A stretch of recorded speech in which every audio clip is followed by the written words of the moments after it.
नमस्कार। नक्षत्र तक में आपका स्वागत है। मैं आपका ज्योतिष मित्र आदित्य द्विवेदी। जन्म कुंडली से संबंधित परामर्श के लिए, कुंडली मिलान के लिए, किसी भी प्रकार के मुहूर्त आदि की जानकारी के लिए या जीवन में चल रही समस्याओं के समाधान के लिए, खराब ग्रह दशाओं के उपाय के लिए, रत्न और रुद्राक्ष आदि की जानकारी के लिए आप हमसे संपर्क कर सकते हैं।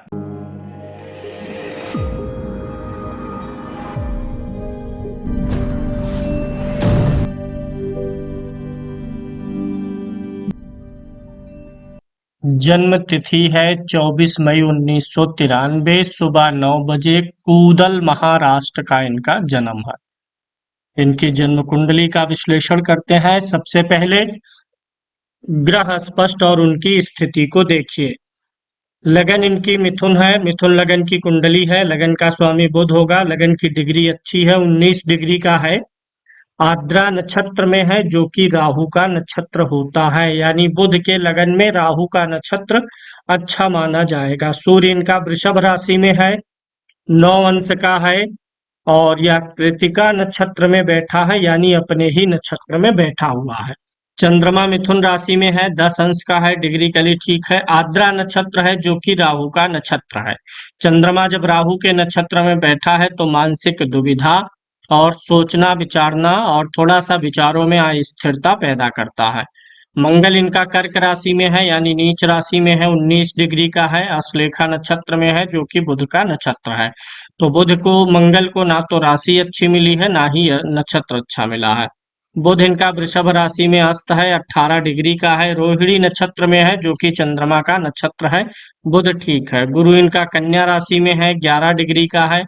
हस्त नक्षत्र में है, जो कि चंद्रमा का नक्षत्र है, यानी गुरु इनका चंद्रमा मित्र के नक्षत्र में है। शुक्र इस कुंडली में उच्च का है, 24 डिग्री का है। रेवती नक्षत्र में है, जो कि बुध का नक्षत्र है। तो यहाँ पे बुध का नक्षत्र रिपीट हो रहा है, चंद्रमा का, राहु का दो बार रिपीट हुआ। शनि कुंभ राशि में है, अपनी राशि में है, 6 अंश का है, धनिष्ठा नक्षत्र में है, जो कि मंगल का नक्षत्र है। राहु ठीक है वृश्चिक में, केतु ठीक है वृषभ में, और यहाँ पर इनकी डिग्री भी ठीक ठाक है। नक्षत्र जो है राहु का ठीक है, लेकिन केतु चंद्रमा के नक्षत्र में बहुत अच्छा रिजल्ट नहीं बनाता है, चंद्रमा को पीड़ित करता है। अब ये सारी स्थितियां स्पष्ट होंगी इनकी लग्न कुंडली से। लग्न कुंडली पर चलते हैं। यहाँ पर सबसे पहले देखेंगे लगन का स्वामी जो है बुध है। बुध कहाँ बैठा हुआ है? 12वें भाव में जाकर के बैठा हुआ है।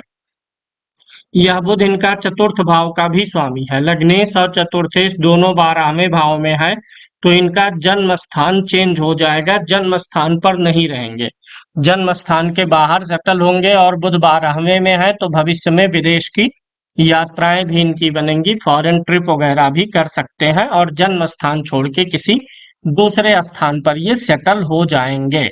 अब चूंकि बुध इस कुंडली का सबसे प्रबल कारक है, लग्नेश है और चतुर्थेश है और अस्त होके बैठा हुआ है, तो बुध के लिए पन्ना स्टोन पहन के इनको बुध को बलवान करने की जरूरत पड़ेगी।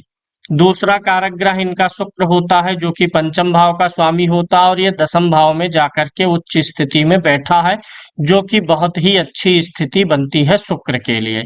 शुक्र इनको बहुत अच्छा रिजल्ट देगा। चूंकि 2 शुभ ग्रह आमने सामने हैं, यहाँ पर गुरु और शुक्र, केंद्र में 3 शुभ ग्रह बैठे हैं। एक तो चंद्रमा भी शुभ ग्रह है, गुरु भी है, शुक्र भी है, 3 शुभ ग्रह केंद्र में है। जीवन में जब भी इनके मुसीबत, आफत और विपत्ति आएगी, तो ये तीनों ग्रह इनको प्रोटेक्ट करेंगे। अब शुक्र उच्च का हो गया, तो व्यक्ति को जीवन में लग्जरी प्राप्त होती है, जो भौतिक सुख साधन है, ये सब इनको ये शुक्र दिलाएगा। क्योंकि शुक्र स्त्री का कारक है, तो ज्यादातर परिवर्तन विवाह के बाद आएगा। गुरु भी अच्छा है, गुरु चतुर्थ भाव से 10वीं को देखेगा, जहां पर शुक्र उसकी राशि में बैठा है। यह स्थिति भी काफी ठीक नजर आती है। गुरु भी इनको जीवन में सुख साधन वैभव दिलाएगा। चंद्रमा केंद्रम दोष में नहीं है, अकेला है, लेकिन आगे पीछे उसके ग्रह हैं, इसलिए चंद्रमा भी ठीक स्थिति में है।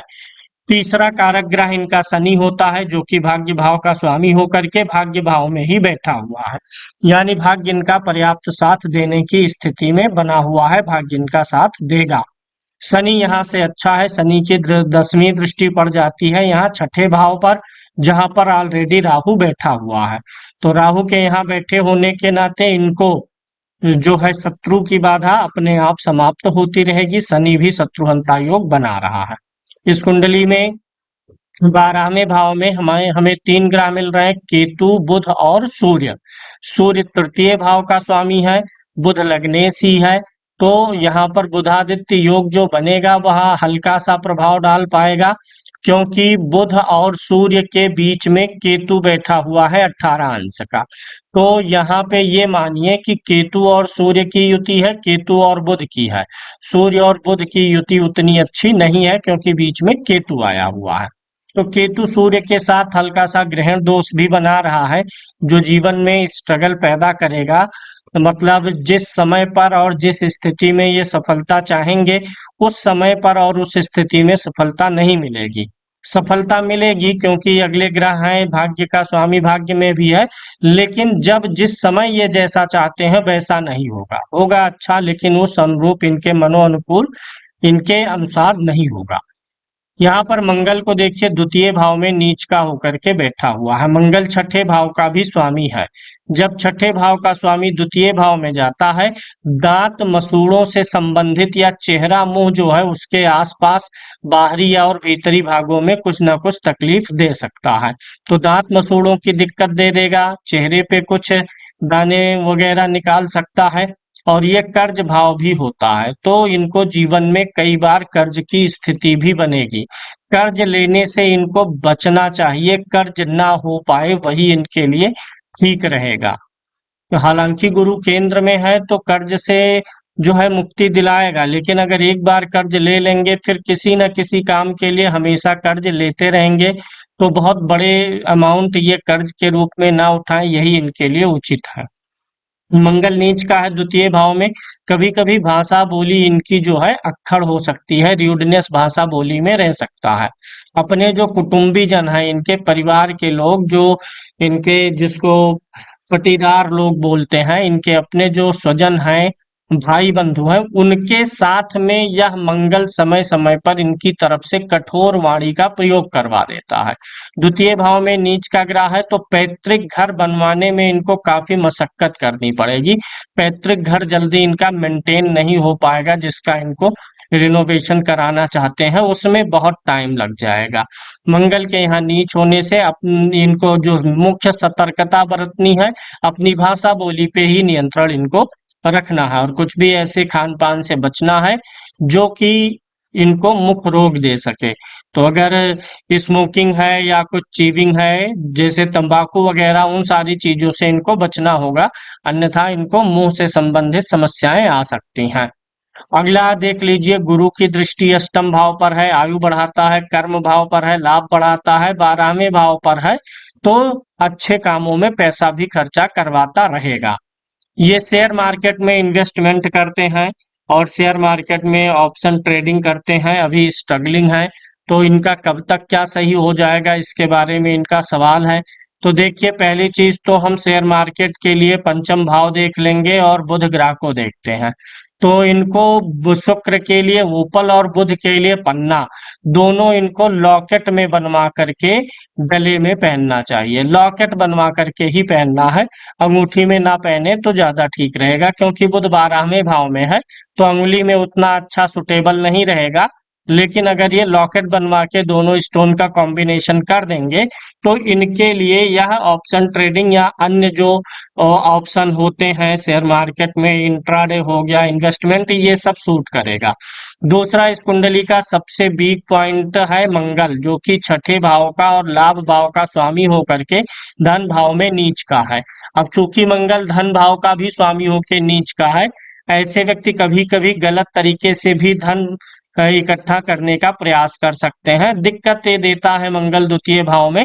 मंगल के लिए दान और मंगल का जप इनको कराते रहना चाहिए। ये मंगल धन इकट्ठा होने में दिक्कत कर रहा है, क्योंकि धन संग्रह का भाव कौन सा है, द्वितीय भाव, और इसी भाव में मंगल नीच का। तो एक तो मंगल का उपाय कर लें, दूसरा सूर्य और केतु के ग्रहण की शांति करवा लें, तीसरा बुध और शुक्र का स्टोन इनको पहन लेना चाहिए। इतना करने से काफी कुछ अच्छा हो जाएगा।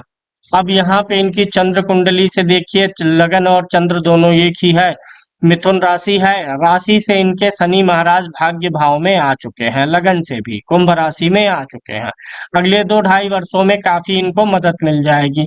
बृहस्पति महाराज भी अभी राहु के साथ 11th में है, तो इधर समय थोड़ा सा अनुकूल हुआ है, उचित हुआ है, इनको मदद मिल जाएगी। अभी मंगल पिछले 45 दिनों से नीच राशि में चल रहे थे, आज मंगल हट जाएंगे, तो इनके धन की स्थिति में जो पिछले कुछ दिनों से स्ट्रगल बना हुआ था उसमें सुधार आ जाएगा। मांगलिक नहीं है कुंडली, इसलिए वैवाहिक जीवन इनका ठीक रहेगा। सप्तम भाव का स्वामी गुरु है, जो कि चतुर्थ भाव में जाके बैठा हुआ है, यानी सप्तमें सुख भाव में है, तो इनको अपनी पत्नी से सारा सुख मिलेगा। सप्तम भाव पे शुभ ग्रह चंद्रमा की दृष्टि है, ये भी अच्छी बात है। सप्तम पे क्रूर ग्रहों का प्रभाव नहीं है, तो जीवन साथी इनको काफी अच्छी मिलेंगी। और चंद्रमा की दृष्टि है, गुरु स्वामी है, तो रंग रूप गोरा रहेगा, क्योंकि चंद्रमा गोरा रंग रूप देता है, और बृहस्पति का रंग भी पीत है, तो कुछ न कुछ पीलापन लिए हुए, मतलब उस गोरे रंग में हल्का सा पीला सा छाप रहने की उम्मीद है, क्योंकि नवमांश कुंडली का भी लग्नेश कौन सा ग्रह है? बृहस्पति है। सूर्य बैठा है, चेहरे पे चमक रहेगी, और कुल मिलाकर के हमको इनका जीवन साथी वाला फैक्टर अच्छा दिखाई दे रहा, वैवाहिक जीवन वगैरह ठीक रहेगा। इनकी पत्नी भी कुछ ना कुछ कामकाजी हो सकती हैं, कुछ ना कुछ इनके काम में मदद करें या अलग से कुछ काम करें, क्योंकि नवमांश के 10म भाव में मंगल और राहु की युति है, केतु और बुध की दृष्टि बनी हुई है, तो इनकी पत्नी भी कुछ ना कुछ कामकाजी रहेंगी। यहाँ पर 9 नंबर की गिनती पड़ी हुई है विवाह भाव में, यहाँ पर 9 नंबर की गिनती होने के नाते गुरु की धनु राशि है, धनु मतलब धनुष होता है, ऐसे व्यक्ति जो है अपने लक्ष्य पर, अपने काम से मतलब रखते हैं, बेकाम की चीजों पे ध्यान नहीं देते हैं। अब यहाँ पे 9 नंबर की गिनती मतलब होता है पूरब दिशा, बृहस्पति स्वामी है उत्तर दिशा का, तो पूरब और उत्तर दिशा का कॉर्नर लगभग मिलता हुआ दिखाई दे रहा है इनके विवाह के लिए। अभी इन्होंने एक प्रश्न पूछा है कि क्या इनको लग्जरियस लाइफ मिलेगी, तो शुक्र उच्च का है, 10म में है, तो लग्जरियस लाइफ तो मिलना ही मिलना है। घर से और परिवार से दूर स्थान पे सेटल रहेंगे। जो पैतृक घर है वो बनने में अभी काफी समय लगेगा, लेकिन मुंबई में जल्दी ही, जैसे ही विवाह वगैरह इनका संपन्न होगा या विवाह का समय आएगा, तो इनको फ्लैट वगैरह मुंबई में अच्छे खासे मिल जाएंगे। एक से अधिक प्रॉपर्टी वगैरह इनकी बन सकती है, एक से अधिक प्रॉपर्टी बनेगी, गाड़ी वगैरह भी लग्जरियस इनके जीवन में इनको प्राप्त होगी। अभी चलते हैं अन्य कुंडलियों पर, अंत में दशा पर चलेंगे, फिर इनका अच्छा समय कब आएगा, कैसे आएगा, उस पे हम लोग विचार करेंगे। शेयर मार्केट का काम इनके लिए ठीक है, क्योंकि नवमांश में देखिए बुध अपनी ही राशि में है, बुध और गुरु की राशियां ज्यादा एक्टिवेट है। बुध की राशि में यहाँ 2 ग्रह हैं, गुरु की राशि में 3 ग्रह हैं, तो बुध और गुरु ग्रह से जुड़ा हुआ काम करें, फाइनेंस से रिलेटेड हो गया, वित्तीय प्रबंधन हो गया, पैसा लगा करके पैसे से पैसा कमाने वाला काम इनको करना चाहिए। स्टॉक मार्केट वगैरह भी ठीक है अगर ये दोनों स्टोन पहन लेते हैं। इनकी अगली कुंडली पे देखिए, सूर्य कुंडली में सूर्य लगन में है, बुध है, साथ में केतु भी बैठा है, तो सूर्य और केतु की युति से जो हल्का सा ग्रहण बन रहा है, इसलिए बहुत विश्व स्तरीय मान सम्मान और प्रसिद्धि तो नहीं मिलेगी, लेकिन अपने समाज में अच्छी मान सम्मान और प्रसिद्धि इनको प्राप्त हो जाएगी। होरा कुंडली देख लीजिए, कर्क लगन की होरा इनकी बनती है, यहाँ पर 4 नंबर की गिनती है। कर्क लगन की होरा होने पर व्यक्ति को अपने पितरों के निमित्त, माता पिता और जो पितर स्वर्ग से धार गए हैं उन लोगों के प्रति सम्मान की भावना रखना, पितरों के लिए पितृपक्ष में भोज आयोजित करना, पिंडदान करना, गया जी में श्राद्ध वगैरह करना करवाना, इन सब चीजों को करने से इनका धन का सुख जीवन में बहुत अच्छा मेंटेन रहेगा। देशकाल कुंडली देखिए, लगन में चंद्रमा, सभी वर्ग कुंडलियों में लगन बहुत महत्वपूर्ण होता है, लगन में चंद्रमा बैठा है, लग्नेश भी नीच राशि में नहीं है, चूंकि चंद्रमा सॉफ्ट वर्कर है, तो शारीरिक रूप से श्रम करें, मेहनत करें, ऐसा कुछ नहीं दिखाई दे रहा है। शारीरिक रूप से बहुत श्रम नहीं करना होगा, जीवन भर दिमाग चलाना होगा, बुद्धि चलानी होगी, यानी जो मेहनत इनके जीवन में है वो सॉफ्ट हार्ड वर्क है, ना कि हार्ड वर्क है। शरीर इनको नहीं तोड़ना पड़ेगा, शारीरिक श्रम नहीं करना पड़ेगा। चतुर्थांश कुंडली से भाग्य को देखते हैं तो लगन में लग्नेश गुरु बैठा हुआ है और भाग्य भाव में स्वाग्रही सूर्य है। लग्न कुंडली में भी भाग्य का स्वामी शनि भाग्य में था, यहाँ भी शनि देखिए स्वराशि का है यानी वर्गोत्तम है। इनकी कुंडली का भाग्य फैक्टर सबसे अधिक मजबूत है, भाग्य ही इनको सबसे अच्छा सपोर्ट देता रहेगा। ये खुद जीवन में गलतियां करते रहेंगे लेकिन भाग्य इनको बचाता और उबारता रहेगा। पंचमांश कुंडली से इनका बुद्धि विवेक नजर आता है। लग्न में कोई नीच का ग्रह नहीं है, लग्नेश लाभ भाव में बैठा हुआ है और यहाँ पर गुरु छठे भाव में है। थोड़ा बुद्धि विवेक सुधारने की जरूरत है। चंद्रमा जो है नीच राशि में है, ज्यादा उतावलापन नहीं, ज्यादा जल्दबाजी नहीं, धैर्य पूर्वक इनको जीवन में चलने का प्रयास करना चाहिए। और सामाजिक रूप से पारिवारिक रूप से लोगों से मिलना जुलना बातचीत करना, इन चीजों को इन्हें इम्प्रूव करने की जरूरत रहेगी। थोड़ा और अधिक सोशलिस्ट होना पड़ेगा, सामाजिक होना पड़ेगा, समाज के लिए इनको अपने स्वभाव को सरल बनाना पड़ेगा। षष्ठांश कुंडली से शत्रु आदि का ज्ञान देखते हैं। लगन में कोई नीच का ग्रह नहीं है, लग्नेश 12 में गया हुआ है। मंगल राहु बुध और केतु की युति है, यहाँ पर गुरु छठे भाव में स्वराशि का है। तो इनके ना कोई मित्र रहेंगे ना शत्रु, ना किसी के साथ अत्यधिक मित्रता की भावना है ना किसी के साथ अत्यधिक शत्रुता की भावना है। गुरु और चंद्रमा एक दूसरे को देख भी रहे हैं तो कंप्रोमाइजिंग व्यक्ति हैं कि हाँ मुझे किसी से लड़ाई झगड़ा नहीं करना है, मेरी हानि ना हो तो मुझे किसी से कुछ उलझना नहीं। आमतौर पे इनके कोई शत्रु नहीं पैदा होने वाले हैं, सबके साथ में ये कंप्रोमाइज करके चलेंगे, खुद के बारे में अगले व्यक्ति के बारे में भी सोच करके काम करेंगे। सप्तमांश कुंडली के लगन में कोई नीच का ग्रह नहीं है। सप्तमांश का लग्नेश शुक्र यहाँ बैठा हुआ पंचम भाव में और यहाँ पे शनि गुरु की राशि में बैठा हुआ है। संतान में कोई दिक्कत नजर नहीं आ रही है। शुक्र यहाँ पर बैठा है तो उम्मीद करिए इनको कन्या संतान ये दिलाता है। फिर यहाँ सप्तम भाव का स्वामी मंगल है, गुरु के साथ में बैठा है, दूसरी संतान इनकी पुत्र होगी, पहली संतान कन्या हो इस बात की संभावना सबसे अधिक है। पंचम में एक तो शुक्र बैठा है, दूसरा स्त्री कारक चंद्रमा की दृष्टि भी है, तो दोनों स्त्री ग्रह है, शुक्र भी चंद्रमा भी, तो ऐसे में पहली संतान कन्या होती है। अष्टमांश कुंडली के लगन में ही शनि महाराज है और स्वराशि के हैं, गुरु केंद्र में है, गजकेसरी बना हुआ है, आयु को लेकर के तो कोई शिकायत ही नहीं है।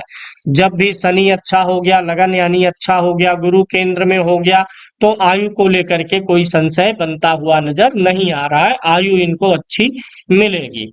अगली कुंडली पर देखिए इनकी दशमांश कुंडली, लगन में कोई नीच का ग्रह नहीं है, लग्नेश गुरु भाग्य भाव में बैठा हुआ, तो कार्य के मामले में भी भाग्य इनका साथ देगा। दसम भाव में मंगल और चंद्रमा की बहुत सुंदर युति है, बुध की राशि में है, बुध ही कमीशन है, शेयर मार्केट है, तो मंगल चंद्रमा की दशा अंतरदशा जब जब आएगी तब तब इनको शेयर मार्केट से लाभ की प्राप्ति हो जाएगी। गुरु आएगा जब जब दशा अंतरदशा में कैरियर के लिए अच्छा देगा। राहु की दशा अंतरदशा जब जब आएगी तब तब इनको थोड़ा सा कैरियर के से धन की हानि होगी। तीसरा भाव इनका ठीक ठाक है, यहाँ पे चतुर्थ भाव पर मंगल और चंद्रमा की दृष्टि है, जहाँ काम करेंगे वहां पर्याप्त सुख साधन इनको मिल जाया करेगा, पर्याप्त वहां पे व्यवस्थाएं रहेंगी। शनि नीच राशि का है, सूर्य के साथ है, तो काम करते समय इनको आंखों पे जोर पड़ेगा, आंखों पे जोर नहीं डालना है। काम करते समय सिर में हल्का हल्का सा दर्द और माइग्रेन रह सकता है, इस चीज का ख्याल रखना है इनको। और इनको इनका शनि जो है यहाँ नीच राशि में है, जो कि लग्न कुंडली का कारक ग्रह भी है, दशमांश में नीच का हो गया है। हालांकि सूर्य के द्वारा नीच भंग है तो नुकसान तो नहीं है, लेकिन सेहत को थोड़ा सा काम करते वक्त बुद्धि जैसे ही ज्यादा लगाएंगे, दिमाग लगाएंगे, थोड़ा सा हल्का सा माइग्रेन और आंखों में जलन देगा। यहाँ पे बुध बैठा है, शुक्र बैठा है, केतु बैठा है, अत्यधिक ज्यादा देर अगर बैठते हैं काम के लिए तो गैस की शिकायत इनको रह सकती है। ओवरऑल काफी अच्छा है, ठीक है, और इनको जो है कार्य क्षेत्र से काफी कुछ अच्छा मिलने वाला है। एकादशांश कुंडली से मनोकामनाओं की पूर्ति देखते हैं। लगन का स्वामी लगन में ही उच्च का होके बैठा है, ये सबसे अच्छी स्थिति होती है। दसम भाव में सूर्य है और लाभ भाव का स्वामी चंद्रमा है जो कि भाग्य भाव में गया हुआ है। इनके जीवन में सारी इच्छाएं मनोकामनाएं पूरी होंगी, हालांकि विवाह के बाद पूरी होंगी, क्योंकि ये जो 11th हाउस का स्वामी चंद्रमा है ये शुक्र की राशि में बैठा है। द्वादशांश कुंडली से माता पिता के सुख को देखते हैं। लगन में नीच का ग्रह बैठा हुआ है, लग्नेश भी नीच का है, तो माता पिता को मुझे लगता है इनके माता पिता को बहुत अधिक भौतिक सुख नहीं मिल पाया है, बहुत अच्छी लग्जरियस लाइफ या ऐसा कुछ मिल पाने में थोड़ी सी कमी है। सीधी सी बात है, यहाँ पे लगन में नीच का ग्रह, लग्नेश भी नीच का ग्रह, तो माता पिता जीवन में बहुत ज्यादा सुख साधन और वैभव नहीं देख पाए हैं और माता पिता से दूर भी रहेंगे।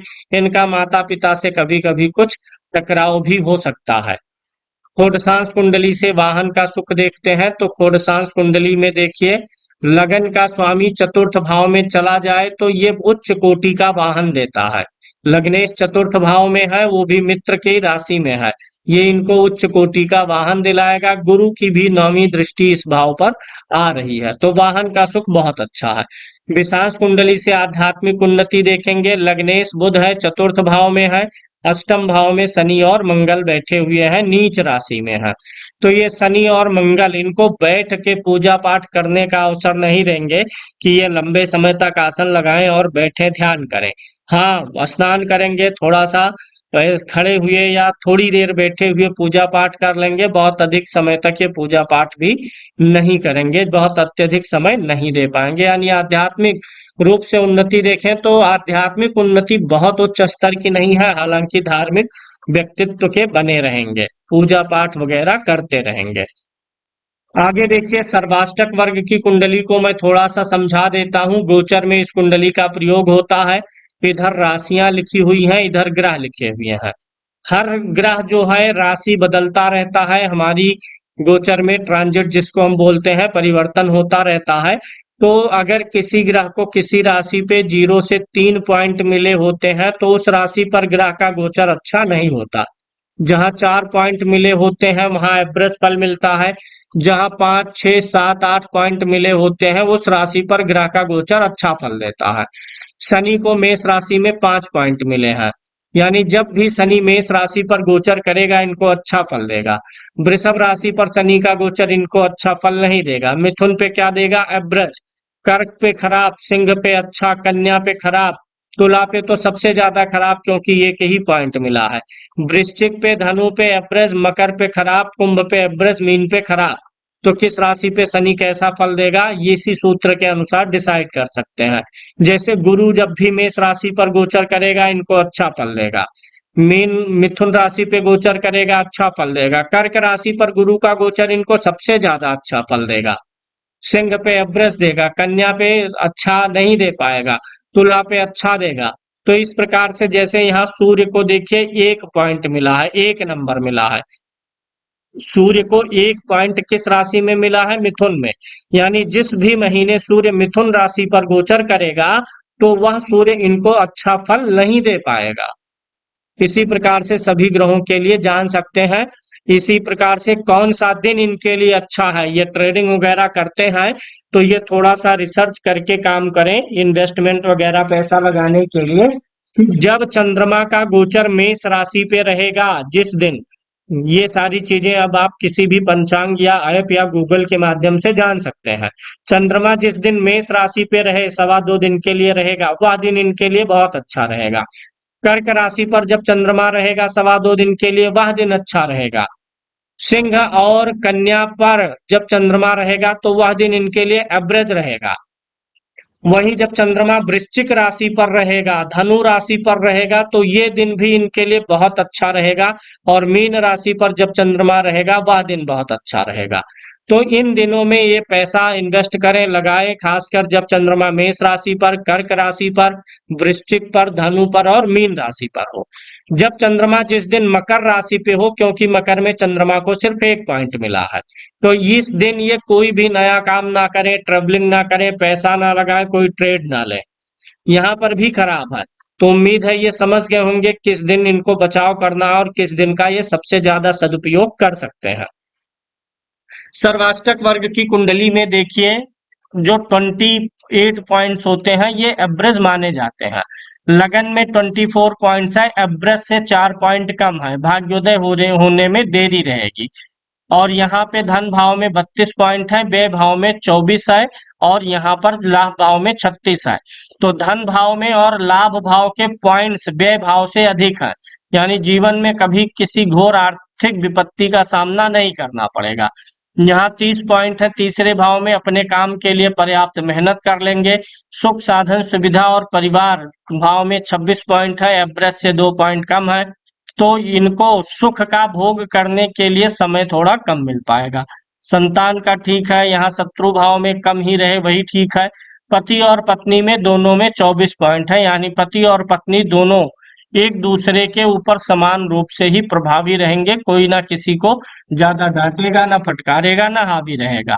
अष्टम भाव में 26 पॉइंट है, आयु बढ़ाएगा कम पॉइंट होना। भाग्य वृष से अधिक साथ देगा, इनका भाग्य बड़ा अच्छा है। कर्म भाव में 32 पॉइंट्स है, यानी जब भी किसी ग्रह का गोचर द्वितीय भाव में इनके चलेगा, तृतीय में चलेगा, नवम भाव में होगा, दसम भाव में और एकादश भाव में जब जब गुरु गोचर करता हुआ, मैं यहाँ स्पष्ट रूप से बता देता हूं, जब भी गुरु का गोचर, राहु का गोचर, केतु का गोचर और शनि का गोचर, ये जो 4 दीर्घकालिक ग्रह हैं, राहु केतु शनि और गुरु, जब भी कर्क राशि पर गोचर करेंगे तो इनको धन अच्छा मिलेगा। जब सिंह राशि पर इन चारों ग्रहों में से कोई गोचर करेगा तो ये इनसे परिश्रम अधिक करवाएगा और अच्छा रिजल्ट भी मिलेगा। वहीं जब कोई ग्रह कुंभ राशि पर गोचर करेगा, शनि, राहु, केतु, बृहस्पति में से मुख्य रूप से, तो इनका भाग्य का स्तर बढ़ेगा, वर्तमान में शनि कर रहा है। और जब कोई ग्रह मीन राशि पर गोचर करेगा और मेष राशि पर गोचर करेगा तो वो भी इनको मदद करेगा। तो वो ग्रह इनके भाग्य को बनाने में, दिशा और दशा देने में काफी सहायता करेंगे। अभी आ जाते हैं इनकी दशाओं पर। इनकी वर्तमान में जो महादशा चल रही है, गुरु की महादशा निकल चुकी है। गुरु की महादशा का भोग ये कर चुके हैं, वर्तमान में ये शनि की महादशा में आ चुके हैं। इनकी जन्म कुंडली में शनि महाराज नवम भाव में बैठे हुए हैं, शनि में शनि का अंतर चल रहा है। तो शनि की महादशा चलेगी 2041 तक, नवंबर 2041 तक। तो अभी शनि की दशा में ही इनका पूरा जीवन सेट होना है। शनि में शनि का अंतर चल रहा है, शनि अपनी मूल त्रिकोण राशि में, कुंभ राशि में इनके भाग्य भाव में बैठे हैं। शनि का अगर हम नक्षत्र देखते हैं तो शनि महाराज इनकी कुंडली में नक्षत्र पा गए हैं मंगल का। शनि इनकी कुंडली में मंगल के नक्षत्र में बैठे हैं। मंगल जो है छठे और लाभ भाव का स्वामी है, तो थोड़ा सा सतर्क रहना है इनको, कर्ज की स्थिति बन सकती है। शनि में शनि का अंतर चलेगा 11-25 तक, यानी नवंबर 2025 तक चलेगा। अब इसी में जब गुरु का प्रत्यंतर आएगा तो विवाह हो जाएगा। और इनके नवंबर 2025 से जुलाई 2028 के बीच में ये जन्म स्थान से दूर सेटल हो सकते हैं या विदेश भी जा सकते हैं, विदेश का भी योग बना रहेगा। फिर इसके बाद जो शुक्र की अंतर्दशा आएगी 2029 से 32 तक, इस बीच में ये भूमि, भवन, वाहन, घर, लग्जरी, ये सब सारी चीजें इनको प्राप्त हो जाएंगी, यानी शनि की दशा इनको अच्छा फल देने वाली है। अब मूल मुख्य विषय एक जो है विवाह के समय का निर्धारण, उस पे आ जाते हैं। कुंडली में विवाह भाव का स्वामी गुरु है। अभी गुरु की गोचर में दृष्टि तो पड़ी हुई है सप्तम भाव पे, इसलिए कुछ रिश्ते आ सकते हैं, लेकिन ठीक ठीक देखते हैं कि इनका विवाह कब हो सकता है। उसके लिए हमें गोचर भी मिलाना होगा। अभी गुरु महाराज का गोचर चला जाएगा वृषभ राशि पे। वृषभ राशि पे गुरु अगले साल अप्रैल में चले जाएंगे। 1993 का जन्म है, 30 साल की आयु भी हो चुकी है। ये जो शनि महाराज का अंतर है 2025 का, नवंबर 2025 का, इसी समय में इनके विवाह की उम्मीद बन रही है। यानी 2025 में मई से लेकर के दिसंबर के बीच में विवाह का योग इनका बन रहा है। वैवाहिक जीवन वगैरह इनका काफी अच्छा रहेगा। शनि की महादशा चल रही है, इसलिए हल्के जो है कैरेट का एक नीलम भी पहन लें। 6 से 7 कैरेट का नीलम बीच वाली अंगुली में पहनना इनके शनि को अच्छा करेगा और इनके भाग्य में वृद्धि करेगा। तो इस प्रकार से पूरा इनको उपाय भी बता दिया गया, दान और जप भी। और शेयर मार्केट में लगे रहे, दोनों स्टोन पहन ले, शनि महाराज इनको लाभ देने वाले हैं, धीरे धीरे इनका समय इनके फेवर में होने वाला है।